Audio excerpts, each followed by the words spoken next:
or so, and then we'll get started. Welcome, Mayor Jones.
A second time, I'm Dr. Ross. I'm the Vice Chair of the Reparations Commission. I need to speak into the mic. And unfortunately, the Chair of the Commission, Kayla Reed, could not be here tonight, and so we'll move ahead, and of course she'll be updated. It's my pleasure to welcome you back for this community meeting. It's an opportunity, it's a special meeting. It's an opportunity to hear from our leaders. You're going to hear from, of course, Mayor Jones, who will be talking about our, as you can see, Economic Justice Action Plan. And she's here with Neil Richardson, who's the director of the St. Louis Development Corporation. Two great people, good friends, who really are just inspirational. The mayor has gone out really on perhaps on a national level, elevating what we're doing with this Reparations Commission. And so we really are honored that she's here tonight to share this economic justice plan. And so here's the order of the evening. We'll hear from one of our commissioners about the mandate, Kimberly Franks. Then we'll have introductions to everyone, by everyone on the commission. And then we'll have our presentation by Mayor Jones and Neil Richardson. And then we'll open it up as customary for input from you, for feedback, questions. And we'll have an opportunity to obviously, as always, gather that information. This is being recorded, and I understand it's being recorded live, so we'll have access to this information. I should let you know that all the previous presentations have been transcribed, and we have copies of all that information. We're going through the presentations, picking up some of the themes that came through with each presentation. So we're really making sure that nothing was missed, and of course nothing will be missed. So we are being very diligent about that. So in the first few sessions, we had this great feedback from the community. And after a while, we were able to take all the feedback and distill it into some topic areas that we thought we should use to focus the report. At the conclusion of all these public meetings, we, the commission, will spend a couple of months really writing things down and drafting a report, which really will culminate in recommendations that came from you, the community. And we decided that we would focus on 6 topical areas for this report. It's not going to be an extensive 1,000-page document with 500 pages of references that no one will read. It will be condensed. We'll make sure that it really is including the information, in a usual, relevant, readable manner with the recommendations there, preceded, of course, by an executive summary. So you will be able to see this, grab the information. No time will be lost in you understanding what transpired and what is being proposed. So these proposed issues for the report include housing, neighborhood and the built environment, education, public health, and state of violence. And now we will have an opportunity to hear about the sixth area of that report, jobs and the economy. And so it's just wonderful that we actually will have the mayor here with Neil Richardson addressing a core part of that report. So I now have the commissioners introduce themselves. We'll start on with you, Delishay. Good evening. I am Delishay George. I'm the program manager for Deaconess Foundation. I am honored to serve on this commission, and I am especially interested in learning more about philanthropy's role in reparations. Thank you.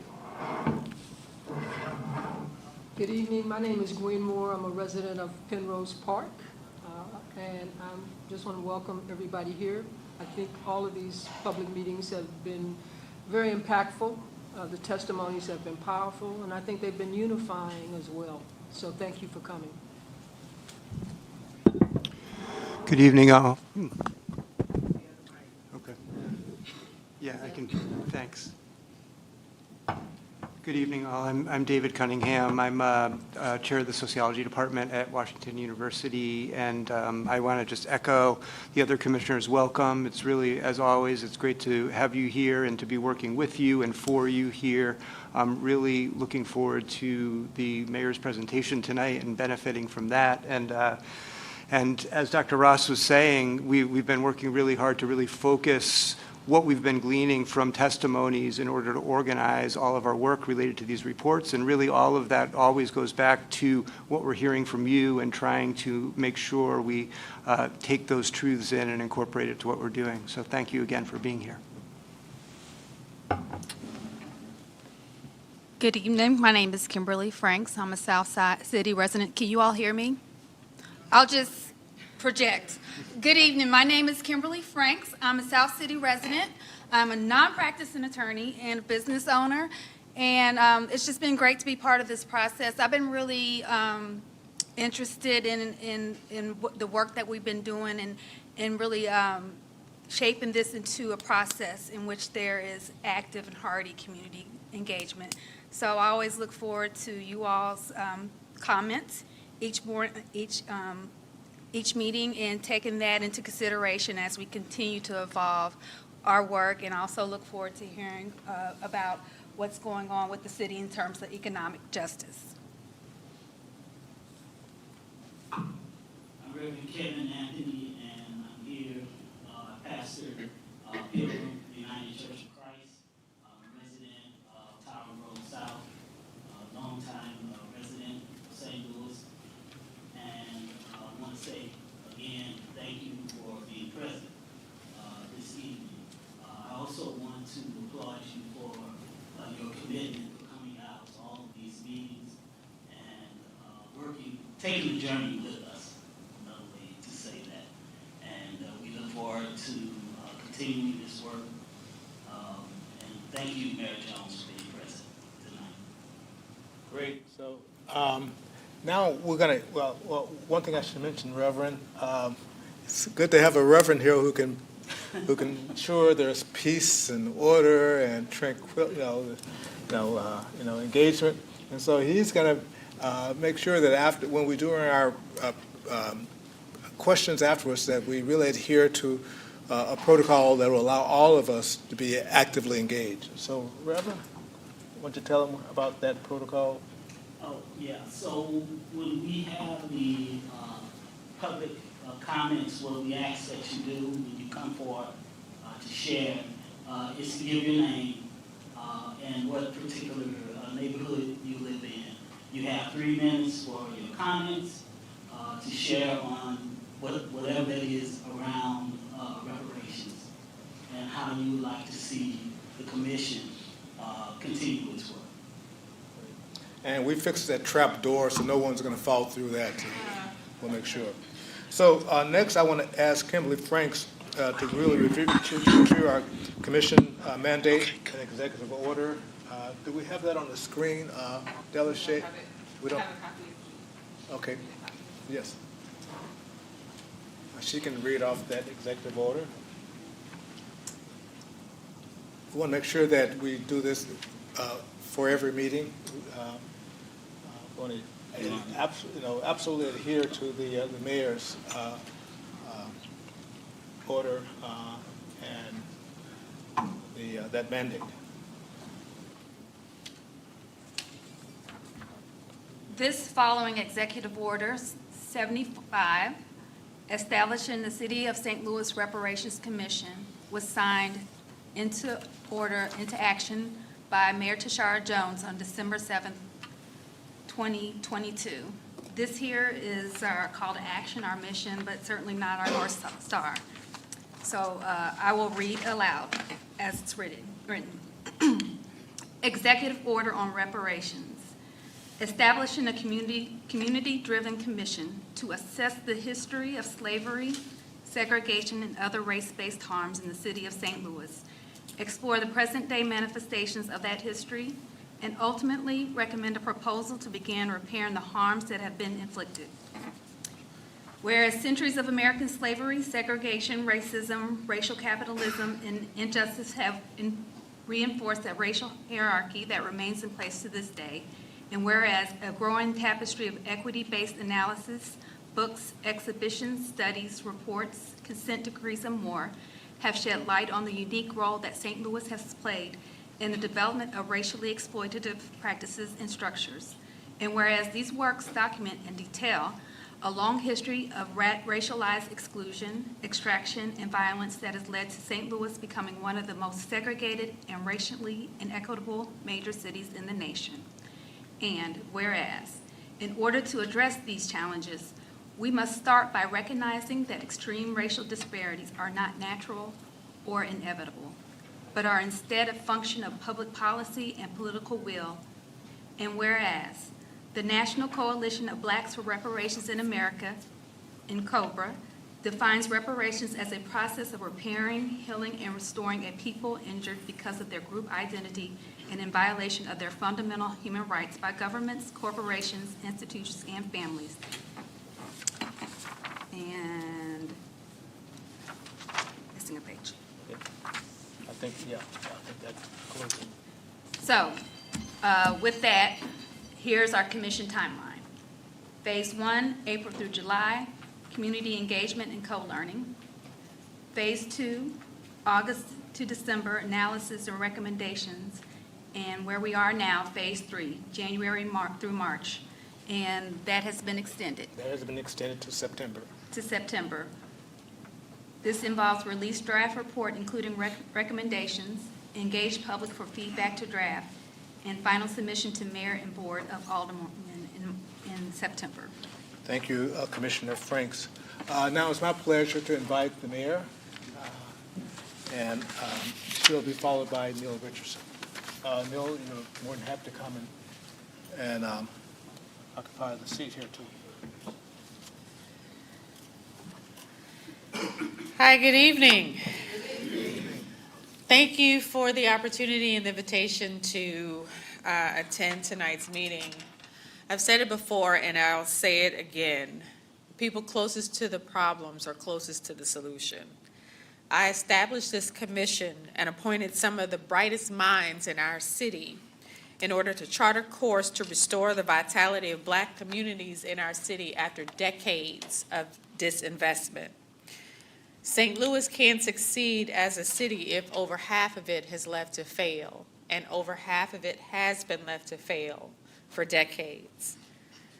A part of my administration's push to ensure that every community in our city benefits from economic growth, the St. Louis Development Corporation has begun the implementation of the Economic Justice Action Plan, which proposes targeted investments in underinvested communities in North St. Louis and parts of South St. Louis. in order to accomplish clearly defined goals that lead to better economic outcomes for our city and for all who live in our city.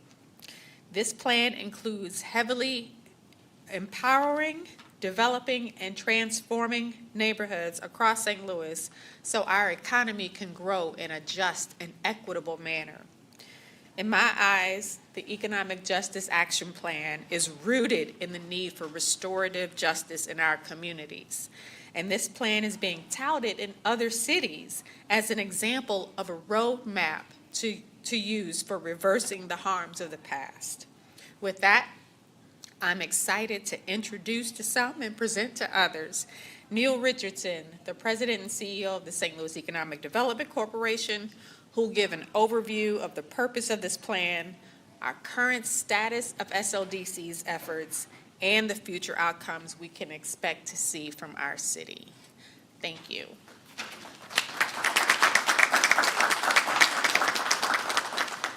Thank you, Mayor Jones, and thank you to the Reparations Committee for the invitation tonight to speak to the public directly about the Economic Justice Action Plan, but most notably about the steps, the actionable steps we've taken since day one of our administration to deploy resources in areas that have been historically underserved, disinvested, and marginalized in North St. Louis City and areas of Southeast, as Mayor Jones spoke to.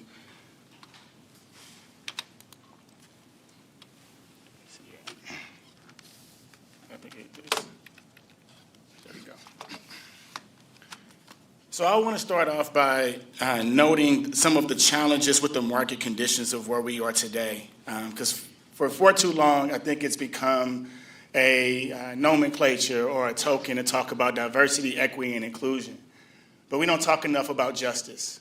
We talk about equity, about meeting people where they are, without recognizing the conditions that put us in the place in which created the conditions in which we are today.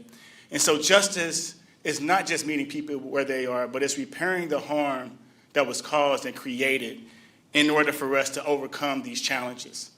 So what you see here is what is the purpose behind the Economic Justice Action Plan and why it's critically important to support the future of all residents in the city of St. Louis. From these stats, you can see the average Black household income is 1/10 of what a white household income is.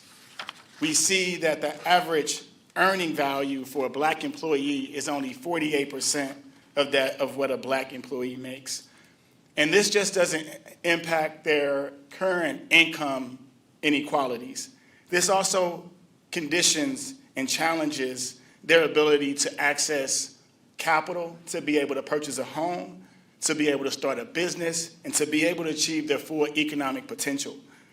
As we see, homes that are in Black zip codes are worth less than 1/4 of the value of predominantly white zip codes. And Black applicants are more likely to be denied mortgages and be denied loans. And if they are approved for mortgages and loans, they have to pay higher rates and higher terms on those loans that they receive. And so as we're talking about justice, it's being able to recognize the challenges that we're faced today and putting in clear interventions to reverse those decades of disinvestment and that growing wealth gap that we continue to see.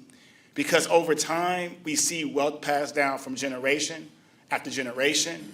There's been a lot of conversations and discussions about inflation, about rising home values, but that also has increased the average wealth gap between Black and white households.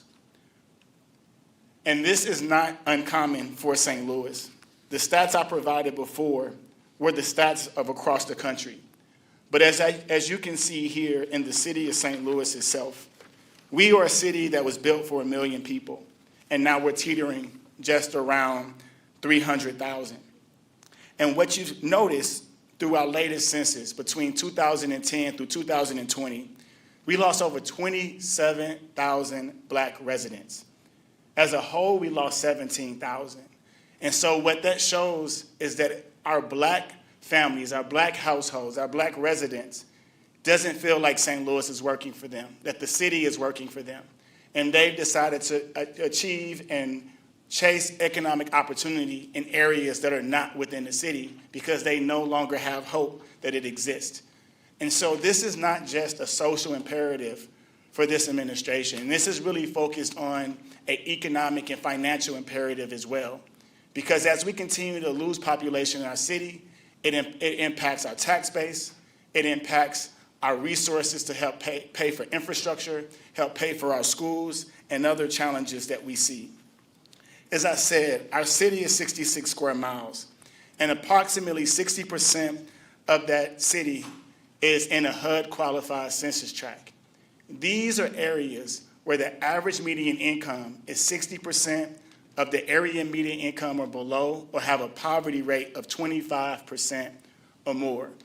And as you look in North St. Louis City and in Southeast City, that is the 100% of where the qualified census tracts exist.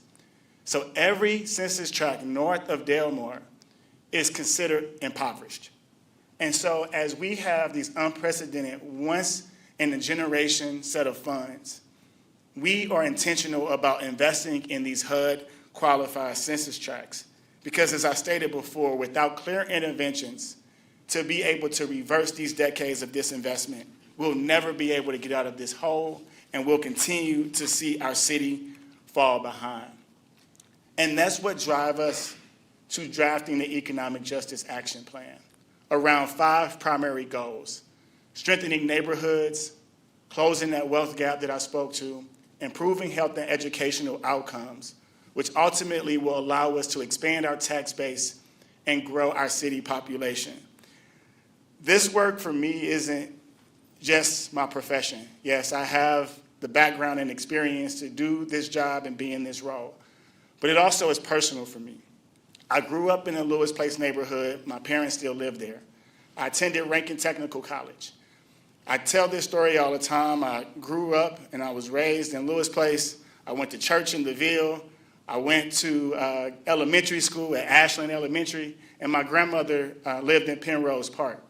So North St. Louis City for me, again, it's not something that I just see as data on a page. These are real lives of people that I've interacted with, real assets that I visited that has made me into the person I am today. And I want to see us be able to relive and create a greater environment for our future generations to grow and thrive. Some days I wish it wasn't as personal, because I'd probably be able to get more sleep at night. But I also understand the challenges and the impatience that our community has with the lack of growth and the lack of economic potential that we have and that we have with our disposal that has not been realized in North City. And so we are focused on 3 concrete pillars to take action today. Because as I said, I know we've waited decades and we've been marginalized for generations, specifically in North St. Louis City. And so we have to take action now. Through 3 core pillars of economic empowerment, equitable and inclusive development, and neighborhood transformation. And these 3 core pillars is really focused on investing in an ecosystem that allows our youth, our unemployed and underemployed, to have access not only to living wage jobs, but to thriving wage jobs that are going to grow into the future. There's been a lot of conversations around geospatial, around advanced manufacturing, but how are we ensuring that we're creating the right tools, the right programs, the right infrastructure in North St. Louis City where people are located, that we're trying to attract to these opportunities and give them the ability to grow? How are we putting investments into those neighborhoods to achieve just that? We are also focused on ensuring that our women, minority-owned business enterprises have the resources they need, the access to capital to grow, expand, and start up in their respective industries. As I talked about, many of these women and minority-owned businesses, specifically our black businesses, have had challenges with accessing capital because of the historical natures around redlining, racial policies, racial covenants, and discriminatory and predatory lending practices. So in order for us to change that dynamic and be an intervention into that, we've had to put clear activations in place to provide equitable access to capital.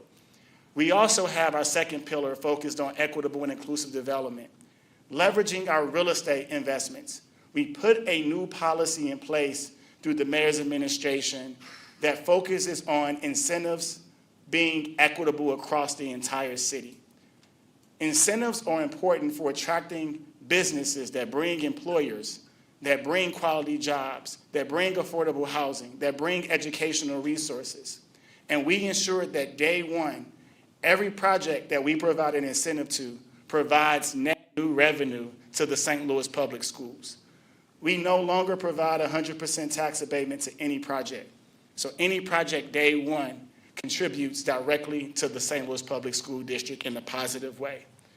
We also have the fortune or misfortune of having the largest set of land at our disposal as a public entity.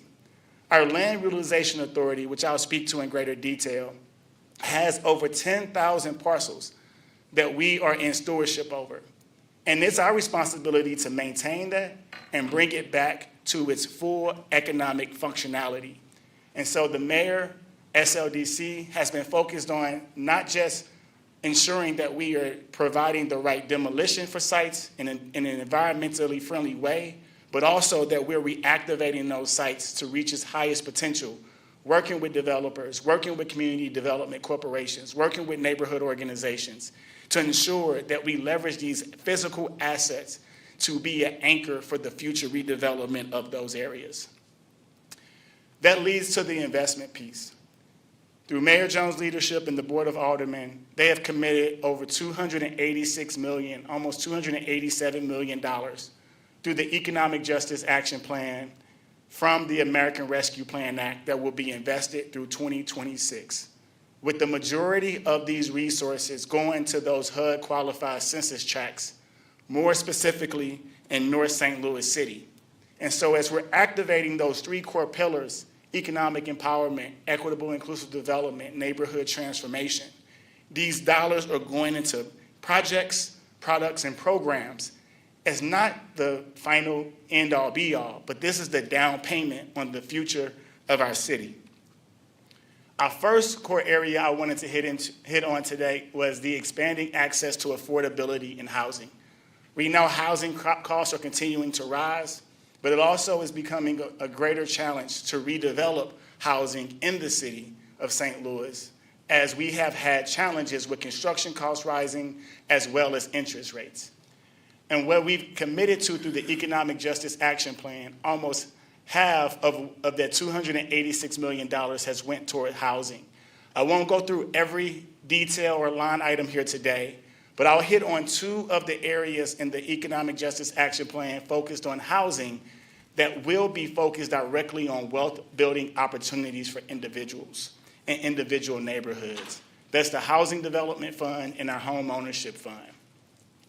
SLDC, in partnership with our Community Development Administration, has leveraged $10 million of the American Rescue Plan Act funds with another $4 million in new market tax credits to make investments into two neighborhood organizations and CDCs.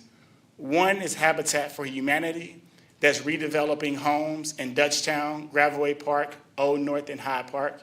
And then also a significant investment of $7 million with Tabernacle Community Development Corporation, which is developing almost 20 new homes specifically in the Jeff Vanderloo neighborhood where we stand tonight. And those homes are being built for individuals at 80% AMI or below. And these are areas in neighborhoods in which mortgages have not been originated in over 10 years. And so as you have developers coming into these neighborhoods, as you have individuals that are seeking to invest, there aren't even comps for lenders and for investors to understand the market base itself. And so what we're doing is creating new markets in these neighborhoods that make it easier for home ownership to happen and wealth to be built today and in the future. We're also launched our program focused on home buyer assistance. We're providing $4 million in the ARPA funds that will attract $20 million in new mortgages. This will provide individuals up to $50,000 that are at or below 80% AMI and purchasing homes in those HUD-qualified census tracts that we spoke to directly. And so these are not just, again, fictional, aspirational ideas. This is money that's in the street today. So if you go on 3700 Hebert, you'll see the homes that Tabernacle CDC are building. You'll see in Old North and Hyde Park the work that Habitat for Humanity is doing. The mayor was just at a raising wall ceremony for a Habitat property in the Dutchtown Graveway Park demonstration area. So these houses are going up now, and we see homeowners actually moving into these areas, creating and growing that population, adding value through our tax base, which again contributes directly to our schools, our infrastructure, and other public services, as well as growing our city's population. We also are focused on a workforce development strategy. I know it's a little challenging to see some of the words on the page here, but in 1930, St. Louis was the nation's 7th largest city across the country. We also were the 7th biggest producer of industrial materials. So you think about the automotive manufacturing industries and all of the major manufacturers across the country. We were the 7th largest in the country. We had factories, railroads, highways. We sit right off of the Mississippi River. We have the logistical infrastructure to once again be the manufacturing epicenter of the country. Some of you in this room may remember in the 1970s and the 1980s, St. Louis had a booming manufacturing base. And many of those individuals and families that worked at those manufacturing plants were Black households and Black families. Since the 1980s, St. Louis has lost 20% of its manufacturing jobs. Black male unemployment rate rose rapidly at a rate of 2.4 times faster than the white male.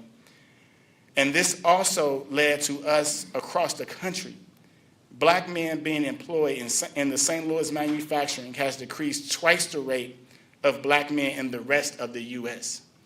And so when we were at our prime, when we were teetering around 1 million residents, our booming Black neighborhoods was actually growing our economy in the city.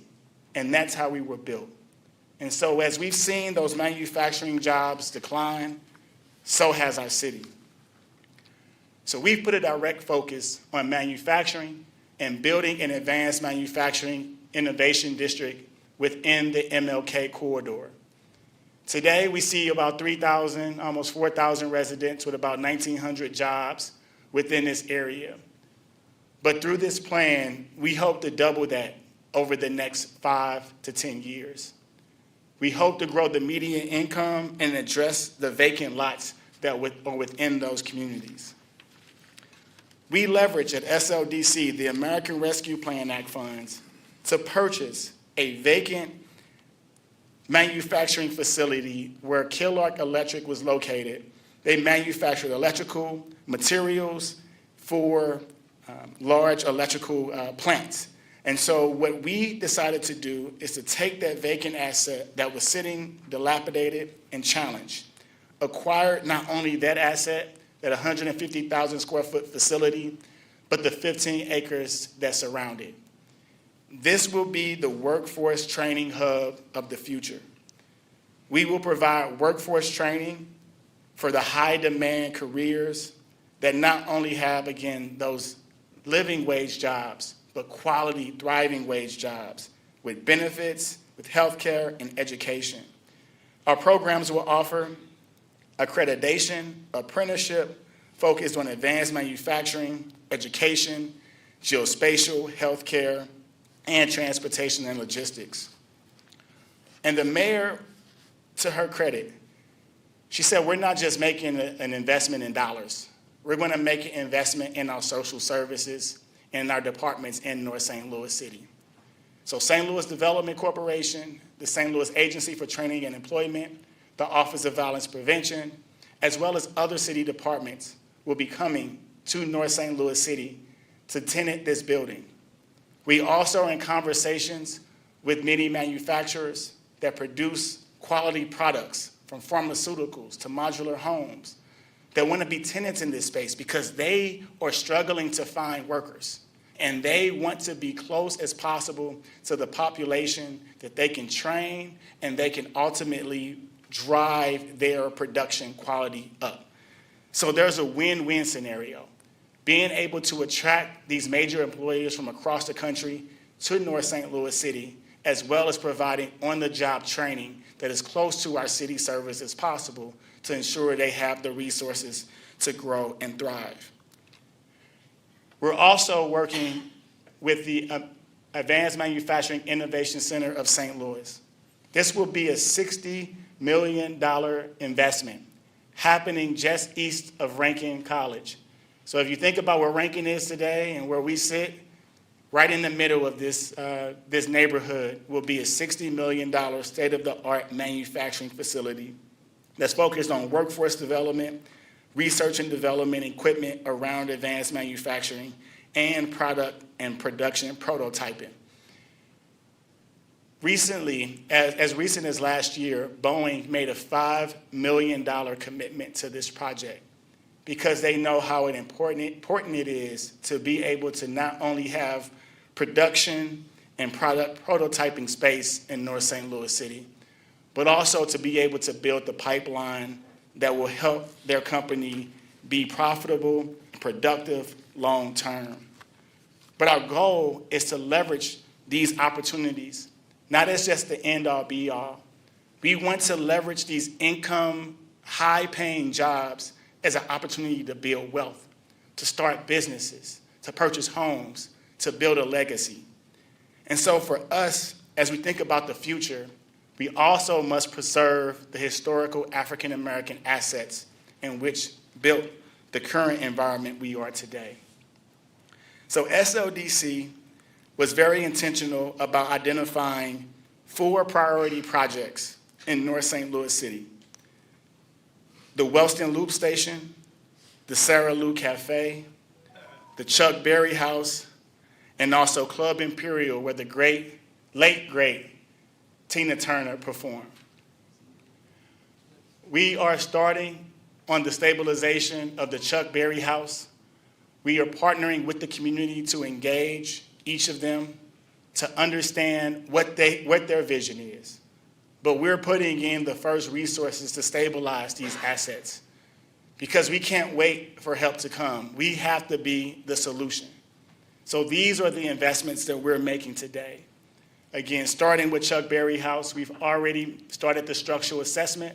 We are now going out for bids for the stabilization of this asset. The Sarah Lou Cafe, I remember when this was a thriving corner, had some of the best restaurant food you could eat in the entire city. And so seeing it in its current state is not only disheartening for me and myself and those who live in this community, it's a sign and a signal of the disinvestment that has come into North St. Louis. And if we're going to turn this around, we have to stabilize assets like the Sarah Lou Cafe. So we're working through the site evaluation and the stabilization of this asset in partnership with Northside Community Housing. The Wellston Loop Station, some of you all may remember. It's in horrible disrepair, but SLDC, through the American Rescue Plan Act, is leveraging dollars to structurally assess the property and ultimately stabilize it for redevelopment in that neighborhood. And finally, Club Imperial in our Walnut Park West neighborhood, which is focused on ensuring that we restore the history of this structure. And as we think about small business is the backbone for the Black community. We have to ensure that they not only have access to technical assistance and resources, but also ensure that they have access to equitable capital in which they can compete with some of the top companies across the country. So as we continue to grow our city's population, as we continue to invest, those Black businesses are able to take advantage of those opportunities as they come about. One of the first investments we made through the American Rescue Plan Act was through $1.1 million investment into the Sumner Annex building.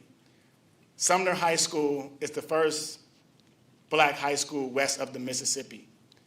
And now leveraging this asset to provide back office support, technical assistance, access to capital, and other network of resources to women and minority-owned businesses has signaled great hope in this community.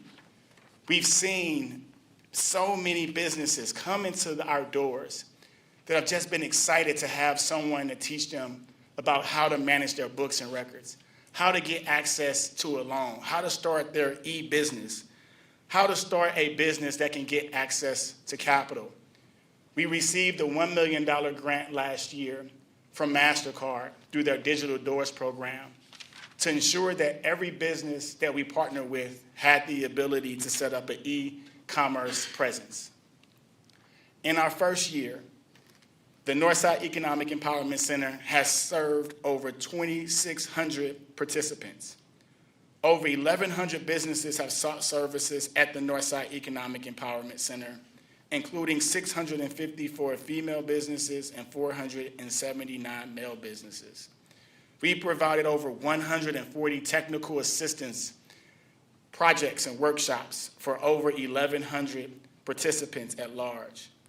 And we ensure that we are attempting to continue to break down that digital divide by providing 167 businesses with access to internet services. And one of the first areas and grants that we rolled out was focused on stabilizing small businesses that have been negatively impacted by COVID. We launched a program that supported 900 businesses across the entire city with $5,000 that touched almost every neighborhood and every ward within the city of St. Louis. And as you can see, the majority of those grants were made to Black and brown businesses in North St. Louis City. And I know a lot of talk has been around the North City Grant Program, the $37 million that has been awarded to the Community Development Administration and SLDC to ensure that we reverse the decades of disinvestment on our commercial corridors in North City.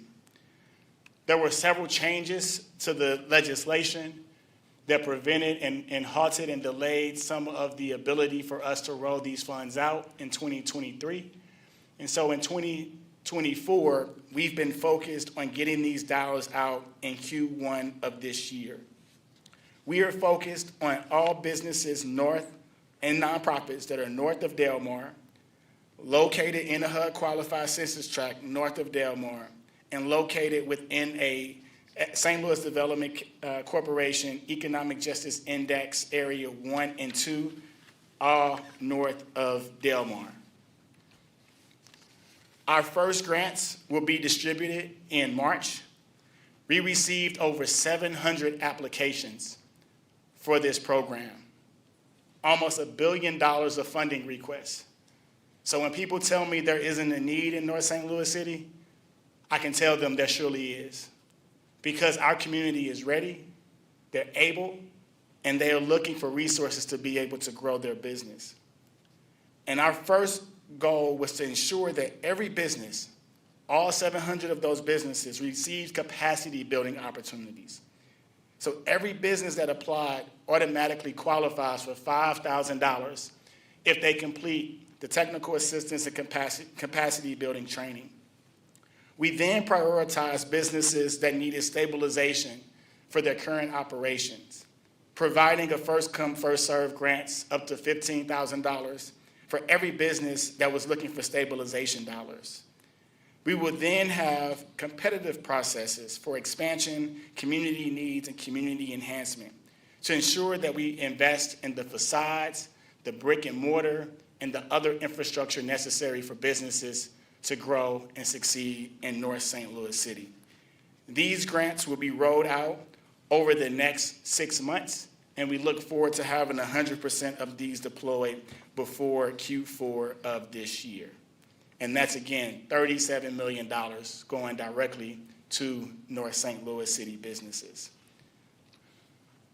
As we talk about access to capital, we're also building a $2.5 million revolving loan fund to support our women and minority-owned contractors and suppliers, because we know it's important for them to have mobilization costs to purchase supplies, to get insurance, to get licensed, to get bonded in order to compete on many of these jobs that are coming to our great city. We also are developing a small business and nonprofit revolving loan fund in partnership with the St. Louis Community Credit Union, and also in collaboration with the Small Business Empowerment Center. This will ensure our small businesses and nonprofits not just get access to capital, but low-cost capital. We are aiming to ensure that every business that applies for capital through this program will be at below market of what's currently been made available, so they can not just compete, but they can win on these major projects. And finally, I know our LRA program is also something that's of great interest to this community. We've been focused on strategically aligning our LRA property into funded programs, from our demolition to our Prop NS to our beautification. SLDC, in partnership with the Regional Crime Commission and the Missouri Department of Economic Development, is leveraging $15 million through the American Rescue Plan Act to ensure that we are disassembling properties in our challenged communities that meet certain criteria. They've been vacant, they're dilapidated, they're unstable and dangerous and must be torn down. And you say, why does that matter for Black reparations? It matters because the majority of our LRA property are in Black communities. What we see is out of our almost 10,000 parcels of vacant property, about 2,000 vacant buildings and structures exist on those parcels. This $15 million that we will expand through 2026 will allow us to demo almost half of that inventory that's been sitting vacant and dilapidated. These are not just large buildings, but these are also sheds, garages, foundations that have been sitting on these LRA lots, probably close and next door to some of your homes, from out of those areas, and getting a level soil and level playing field to be able to attract redevelopment opportunities. So our goal, again, as we are preserving these assets, is to, one, ensure that we are assessing them, and if they're ready to be torn down, as similar to what you see here, we will begin to remove those assets to create a more productive use for that land. Our first LRA demolition through this program was January 26, 2024, in the Jeff Vanderloo neighborhood, and we will ensure that we continue to prioritize areas within our HUD-qualified census tracts that have these vacant properties. But as I spoke to, our goal is not to just demo properties, but we're also putting dollars towards stabilizing assets through our Prop NS program, as well as our building stabilization program through LRA.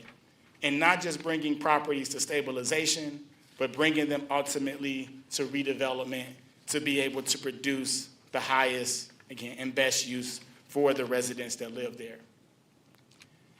And I think this last slide that I wanted to share is important, because the federal dollars, the public dollars that we have, does not equate to the problem that we're aiming to address. We have billions of dollars of challenges. The dollars that we are investing today have been a small drop in the bucket, as the mayor calls it, a down payment on our future. We need our private sector, we need our philanthropic sector to come alongside us. And so we've challenged, and we've been met to that challenge with many of our private corporations, with our philanthropy organizations, to work with us towards a goal of $1 billion by 2030 towards these efforts. And as you can see, through the public resources of the city's ARPA funds, the Build Back Better program, the state of Missouri, the Infrastructure Inflation Act dollars, we are looking to commit from the public sector almost $396 million. And as you see these larger buckets in the private sector, as we are continuing to stimulate that growth, they can leverage these public resources to drive long-term viability. I am a recovering banker. The mayor was able to persuade me to come from U.S. Bank, where I was the vice president of business impact, where I worked on products and services across the country, increasing investments for Black businesses, banks, and communities to $256 million in 1 year for U.S. Bank. And that was around intentionality of working with the public sector and working with the philanthropic sector to achieve these goals. So it's possible, it's doable.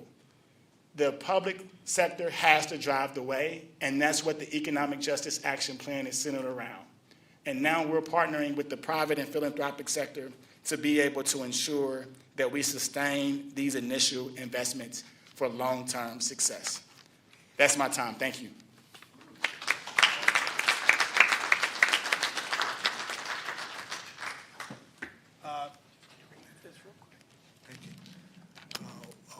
We are stimulated and we're empowered. Things are happening in St. Louis. I mean, things are happening now, as you just heard. And we should all be out really acting as ambassadors, letting people know that St. Louis has motion, St. Louis is moving ahead. Too many of us feel that there is no activity, there is no drive, and you just, of course, heard the opposite. Thank you so much for that really, really stellar presentation. Again, we're all inspired. So now we'll open up the floor to you for questions directed to the mayor, if you don't mind, and to Neil Richardson. So if you can come up.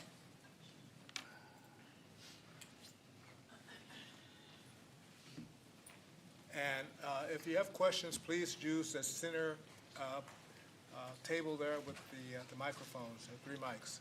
One thing, Dr. Ross, when your 3 minutes have concluded, I will raise this sign here, letting you know that your 3 minutes have expired. So note that. So let me just frame this. Again, we want to have questions directed to the mayor and to the director of our development corporation. We also will have questions directed to the commissioners per se. And so let's start with allocating around 15 minutes, Mayor, for questions to these two. And then we'll have the questions for the rest of the panel. And should the audience, you're in charge, okay? You're driving this. If you feel that you want to go on past that, then say, let's keep going, okay? So, please. Who's Questions? first? Step up to the mic. I have a quick question, Mayor. I just am curious, how do you guys view reparations in context with this economic justice plan? Just to help us understand, are they separate? Are they just being presented tonight together? How do you view reparations in our city in connection with this economic justice plan? When I first started having these conversations with some community members who wanted to form a reparations commission, I talked about how the work we had already started on with the Economic Justice Action Plan is a form of repairing the damage that has been done to Black and brown communities in the city intentionally over several decades. So we do see this as a piece, but not the entire puzzle. Yes, ma'am. Good afternoon. My name, Speaking to the mic in the middle. good evening. My name is Alvonia Creighton, and I have a question about the Economic Justice Initiative. How many of the new homeowners are expected to be Black? And what's the median income to purchase a home? You know, 95% of Black people are in some form of poverty, and you talked about the Right. 80 AMI, but how many are expected to really be able to purchase a home through Yeah. this program? Yes, ma'am. So our first goal is to limit the ARPA funds that we have at our disposal to individuals at 80% AMI. So for someone that has a household of two, it's approximately $52,000 or below. So our goal is to really be focused on ensuring that we are reducing that equity amount on that house that you purchase. And so if an individual, you don't have to buy a $200,000 home with this money, right? You can buy a $150,000 home. Our goal is to drive down the ultimate mortgage that you have on that property so that an individual isn't paying more than 30% of their income on their living expenses, so their rent, their mortgage, their utilities. So through this program specifically, our goal is to get the average mortgage below 30% of the income an individual would pay based on the amount of money that they earn. When many banks and financial institutions do their lending criteria, they want to see the available capital or the available income this individual can actually pay towards a mortgage and interest and other principal amounts. And so what they look at is, does that person have the ability to cover at least 30% of their income towards this expense? And so our goal is to be able to buy that down. So instead of someone having a $1,400 mortgage, that mortgage can be dropped down to $1,000 a month. And so that's the overall objective, is to ensure that we are providing access to home ownership for individuals who would not other qualify for these type of homes, but for this program. We also are working to ensure that everyone that goes through the program has access to financial education and also down payment assistance and understanding about financial literacy. So we have programs set up as everyone's getting loans and access to capital for these programs, that they're getting the education and resources as well. My next question is, these policies aren't specifically for Black Americans who suffered the redlining, correct? These are just general policies for everyone, correct? Yes, ma'am. So our goal by focusing on, because we cannot limit these federal resources specifically on Black residents, unfortunately. I think if it was up to the mayor and I, we would. But our focus and our goal here is to target these funds specifically in neighborhoods that are highly distressed, and the majority of the population is African American, Latinx, Black and brown families. So as you see in North St. Louis City, through that map I showed, 98% of the population in North St. Louis City is, in north of Delmar, is African American. So our goal is to rebuild those neighborhoods while also ensuring that individuals who live there have the ability to access programs such as home repair, being able to freeze their taxes for a period of time. So as investment is coming into their neighborhood, if you're on a fixed income, ensuring that your taxes aren't increased to an effect in which you aren't able to pay them. We have also put in place real estate tax assistance funds to ensure that households who are behind on their taxes can access these programs to be able to have funds to pay off their past due taxes. Because our goal isn't to just attract new homeowners, which is important, but to also support the residents that currently live there and that's been living there for generations. Thank you. And one more question. How is it repetitive justice for Black people in this universal policy? Okay, and I'm sorry, we're going to have to move to the next Thank you. Have a great question. day. Good evening, panel. My name is Anthony L. Ashad. I've been following reparations for about 10, 15 years now, and only within the last few years that the term reparations has become a hot topic button, particularly amongst those who claim to lead Black Americans. When we talk about reparations, everybody knows what reparations means. It doesn't mean all-inclusive. It does not mean Black and brown. Reparation does not mean minorities, African Americans, or any of these titles that some of these people like to bestow upon us. Reparations is specific compensations done to a specific people. These all-inclusive programs, forgive me, they are not reparations. Reparations is a tagline to get an audience, we're talking reparations, but we're talking about all of this investment in these neighborhoods and in these communities and this and that. The mantra, since I've been following reparations, has always been cut the check. If you're not cutting the check, everything else about reparations is null and void. From Los Angeles to New York, those who have been at the forefront of pushing the reparations agenda always been lineage-based, not race-based. If you can prove your lineage goes back to the 1800s, you qualify for reparations. Cash reparations. Just recently, we had the head of the NAACP in San Francisco write a letter claiming that reparations and cash payments, they don't support it. The head of the NAACP chapter, San Francisco, wrote that letter, signed off on it. It was only when Black Americans got on his head that he started to change up his language. No disrespect to in Cobra, but now it's popular now to talk about reparations and all this other stuff that's included. Cut the check. Simple. You want economic development? Pay the descendants of American slaves with our ancestors for that 400 years to 300 years of free labor. You will build your economy. It's going right back into the economy anyway. Cut the check. Yes, sir. So, yeah, we respect that, and that has been a theme. I mean, you're not the only one who's espoused that. What we've done, what this commission has done, is that we've listened to that compelling argument, and there are other compelling arguments coming from us, from Black people who live in North St. Louis. And so I understand you.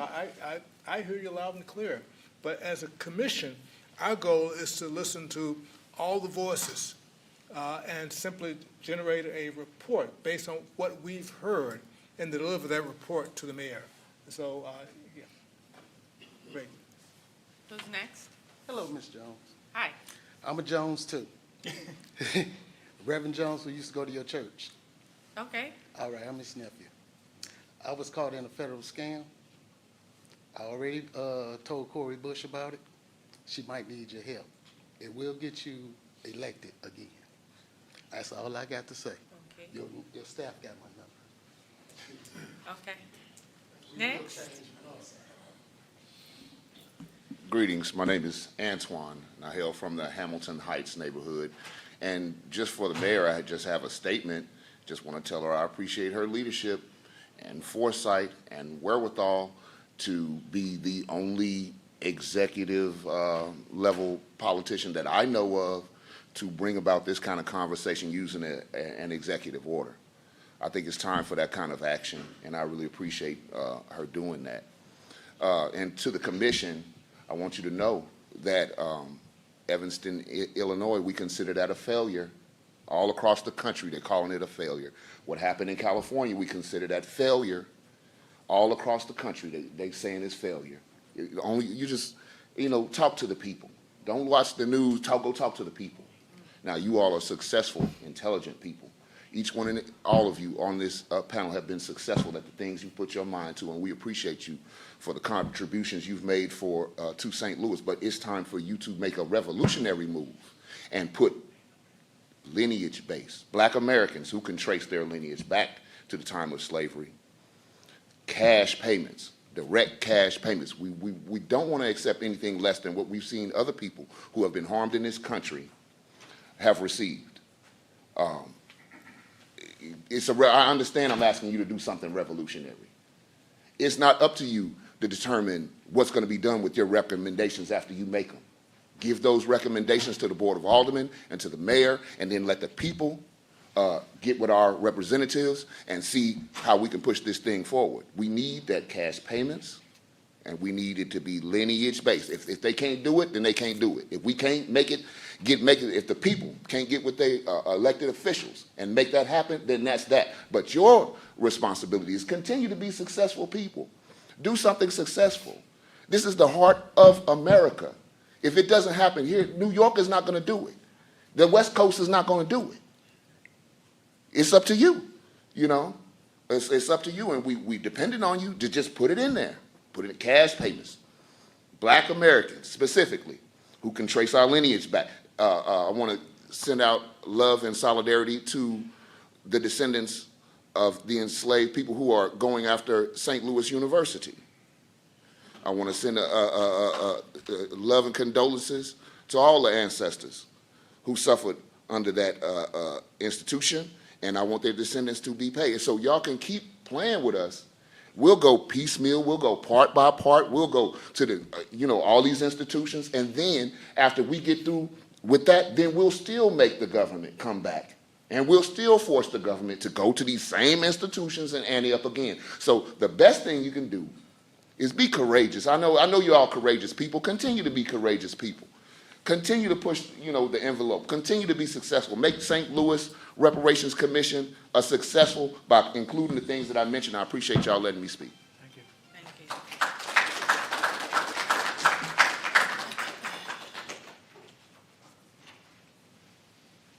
Okay, my name's Larry Graves. I had a couple of things here. The banker, he's thinking about redeveloping, mostly consisted of low-income housing. And you were saying there was a problem with flight from the St. Louis area. I mean, that's based on being able to double mobility, better homes, safer neighborhoods, more education available for your kids. So I was thinking, why not develop middle class and upper middle class development instead of low income?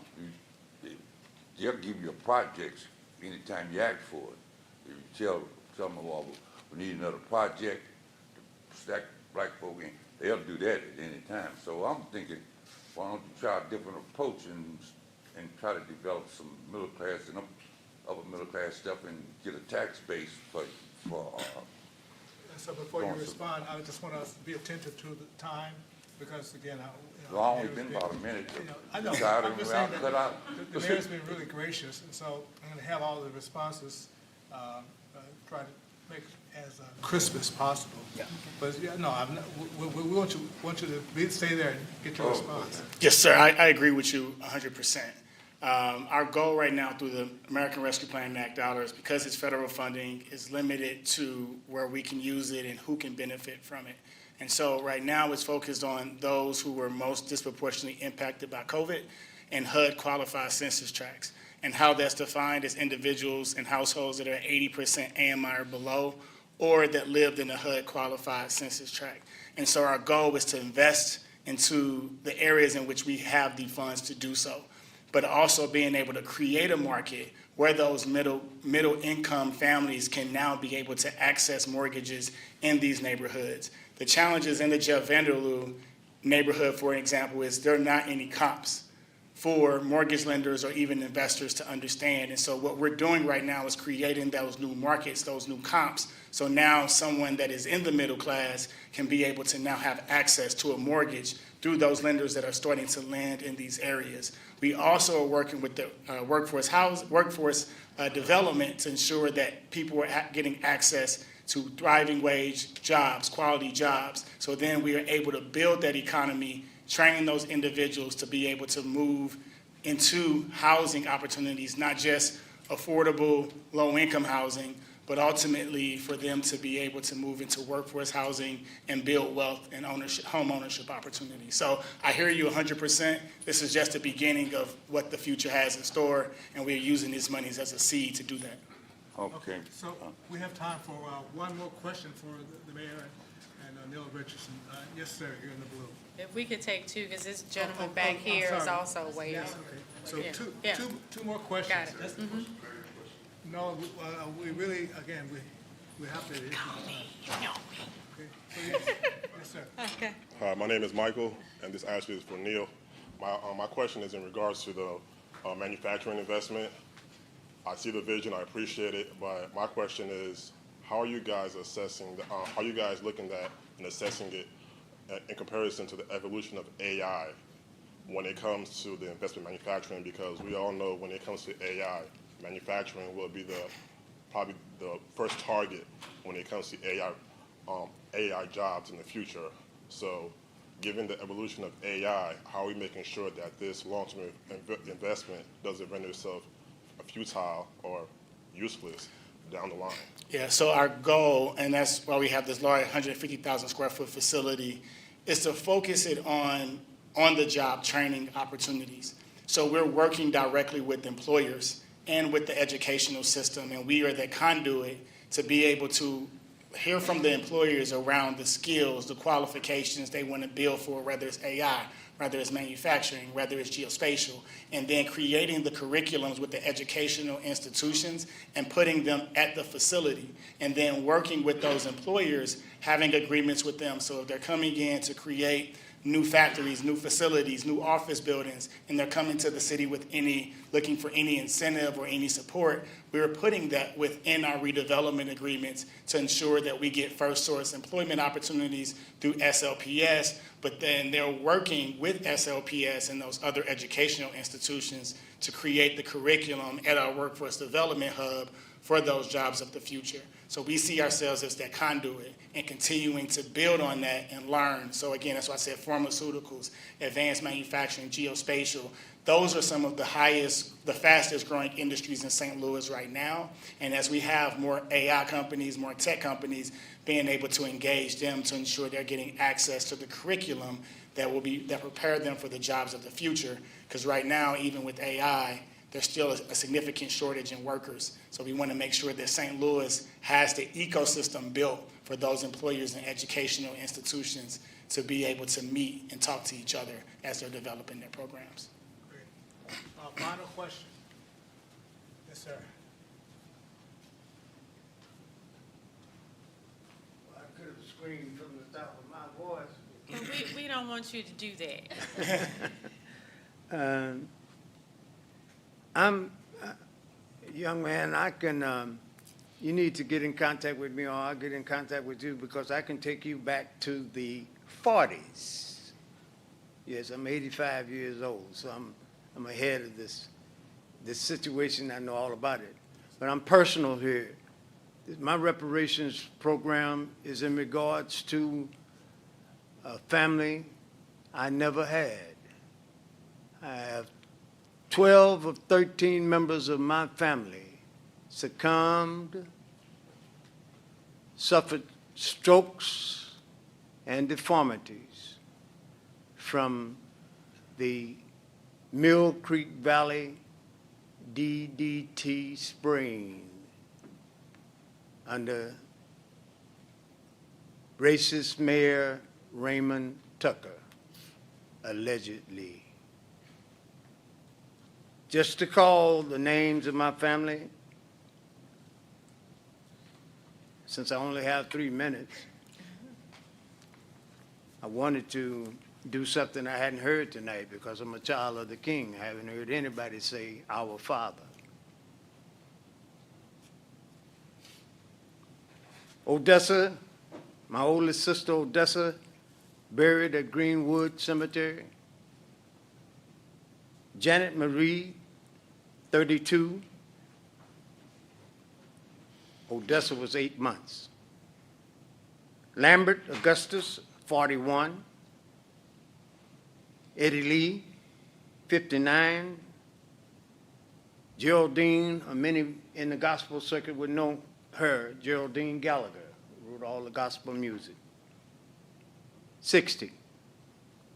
Freddie, my second oldest brother, he and I are the only two in the family that surpassed 80 years. And I'm under cancer. That's what I'm a veteran. My father and my mother. My father was 58. My mother was 68. That's my call for reparations. I have amounts written, but I wanted to let you know the full extent of my call on this reparations program. It's for the family that I never had. I'm 85 years old, and I'm under cancer. I've been suffering all my life. Rheumatic fever in the 40s, and even now at the Missouri Baptist Infusion Center for the rest of my life. Workman's compensation say I only have 6 more years to live. But I want it for my granddaughters, my grandchildren, and my great-grandchildren, and my great-great-grandchildren that I have. That's my call. Thank you, sir. That was powerful, and I'd appreciate if you would share that information with the commission. I think we would like to have, if you can share it with the commissioner on the end, please do. Thank you so much. That was quite powerful. So thank you all for being patient and being attentive and really hearing the remarkable work, the remarkable vision for St. Louis from our mayor and our director.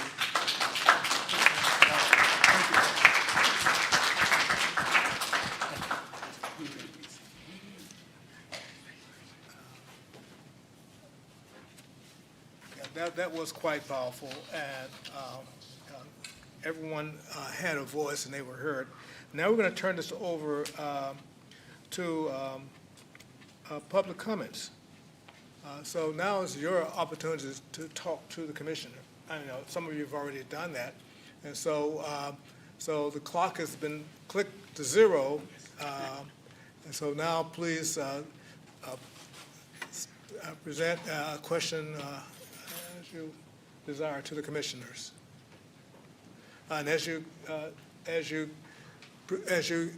come up, please, as usual, give your name and your place of residence. My name is Travis Cotton. I live on the north side, Okay. Vanderbilt. But I have a question. Do you guys know how much has already been spent on the war on poverty? The war on poverty, meaning The one that started in 1964. So far, $22 trillion has been spent on the war on poverty, and it seems like we haven't gotten that far. Of that $22 trillion, 70% of that money is spent on administering how to spend the $22 trillion. So only 30% of the 30% of the money reach the people. So going forward, you know, we have to have checks and balances in place that's going to help. If somebody gives $1 million for the community, well, then the community just got $1 million. They didn't get $300,000, they got $1 million. So we have to start putting checks and balances so we can see where this money is actually going, because there's tons of programs out here that's actually trying to help out with reparations and making things right. But it seems like when you go to them, they're not doing what they're supposed to do, which actually falls back on the community. So if the people that we go to receive some of these reparations and things like that, if they're not actually administering the funds correctly, for example, there was a green lining program. I ain't gonna say the name of the bank or nothing like that, but they didn't do what they were supposed to do, and they used the mayor's face to go out and attract all of these people. And then I was actually upset because I believed in the program, and it said that it's going to change the dynamics of the community. Giving somebody a mortgage over the value of their house isn't going to change the community. It's just going to put the borrower underwater. So I really do like the program that they introduced, because it seems like it's a down payment program so that there's going to be an actual sale, because that's how you change a community. You need comps. So if you're just giving somebody a second mortgage that's $75,000 over the value, you're not helping them, and you're also not helping the community, because the recidivism isn't going to be there, because eventually they're not going to be able to keep up with their mortgage payment. Even if they sold the house, they're going to have to do a short sale. So how are we going to ensure that these programs are actually what they say they are? Because it sparks hope. So when I saw the program, I was like, oh, this is really good for the community, because I'm thinking they're going to do a whole community. No, it's scattered. So, you know, some things have to be done in sectors. And I want to know, how are we going to ensure checks and balances are going to be used when issuing reparations? Because if I'm applying for a mortgage, I'm not asking you for money. I'm just trying to get a home mortgage. So if I'm expecting y'all to give me cash, I want to know, how is this going? Yeah. So yeah, we're not going to be able to respond because we're still in the process. We hear you loud and clear, and that has been captured. And so the goal of this part is simply to present your comments and your thoughts to the commission, not for us to respond at this time. Okay. Thanks. Next, I've been here numerous times. I just had a quick question. Michael Gregory, owner of ContiSolidMedia.com, Voice of Black Americans. When do you all actually want to have the first draft out? Because I know it goes to September. So is the first draft that you give us to look at, and then is that going to be in July or June? so yeah, that we can answer, because that's more of a practical question. So if we're to present the final, not the final, but the final draft, I say, to the mayor in September, we need to actually have input on what we've drafted, what we've created. And that would probably take another 2 months. And so you're entirely correct that by July, we hope to have this in your hands to review and get input. And then we'll take those inputs and then submit that to the mayor.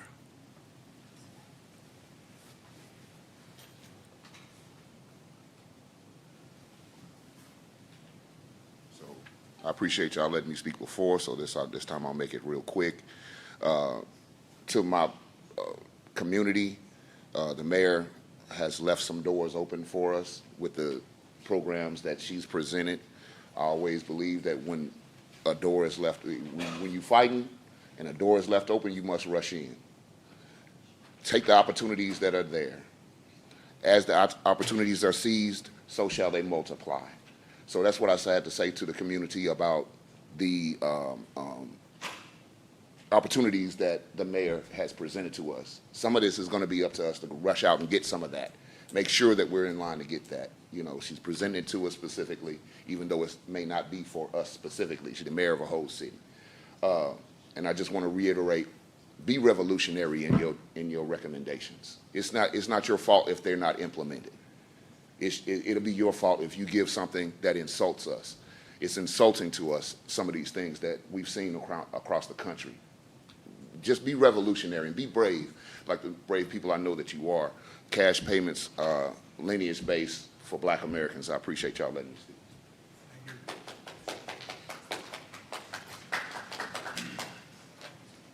Are there any other comments? Yes, sir. Second question was really one of the questions, like I say, was for the banker. He was pretty sharp on what he was saying, so I was thinking any advancement we have made has been generational. For him to start some sort of program in the educational system or in the school and teach. Yes, sir. That, like I say, I ain't got that big a hope on nobody giving me no reparations. The whole purpose of slavery was to extract that labor for free, and that what how they mean to keep it for, as I'm concerned. But we can pay ourselves. We are free enough to do that now. So I'm thinking he need to take his business background into schools and into the educational system. Yes, sir. Thanks. Well, I don't want to miss anybody, so this is important. If any last comments before we wrap up? Yes, sir.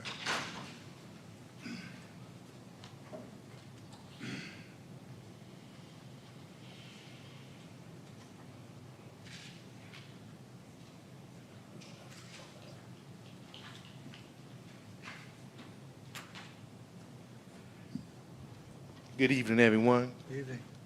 My name is Darrell Jefferson. I'm the proud owner of Darrell's Haircuts downtown in the downtown west area. And I appreciate this commission. I appreciate what you're doing for the city and what you're offering as far as reparations. So what I think reparations should represent for us, it should embody black excellence. And black excellence in the sense of a foundation that we can build upon to create not only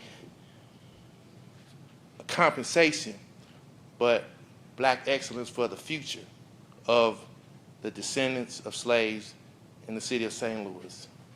Okay, now, what we can do, we can use the reparations that we have known to have already been dispersed as templates, like the slave owners of the slaves that were freed, they received reparations. That's right.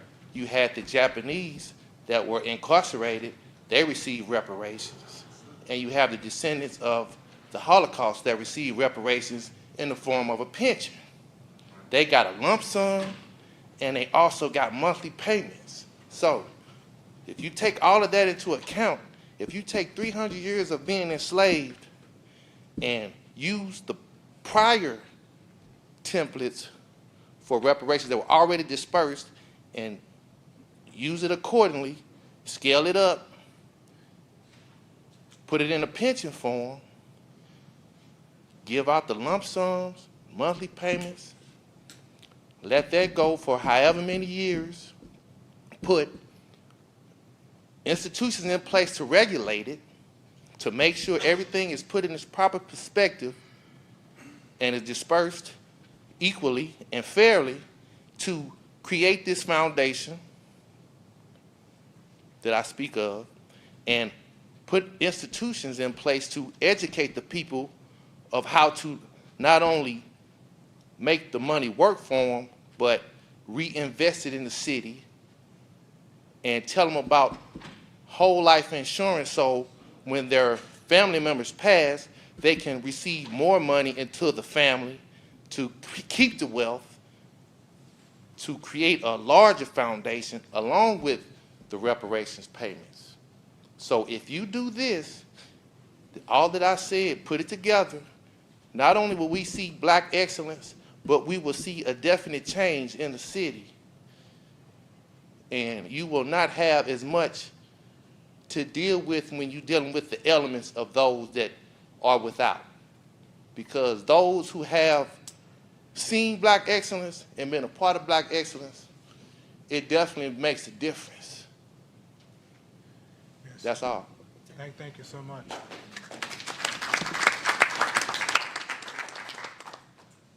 Well, this has been eventful, full of emotion, and full of the appropriate advocacy for black cause. All who spoke really spoke passionately and spoke in favor of what we all believe in, restoring justice and undoing the harm. So I applaud all of you for being direct, being passionate advocates. We hear you. And so I know it's a little later than anticipated, so we're going to just we're going to skip the comments from the commissioners right now because I want to get everybody home. I just want to state we do need to get an update on the upcoming meetings. Commissioner George.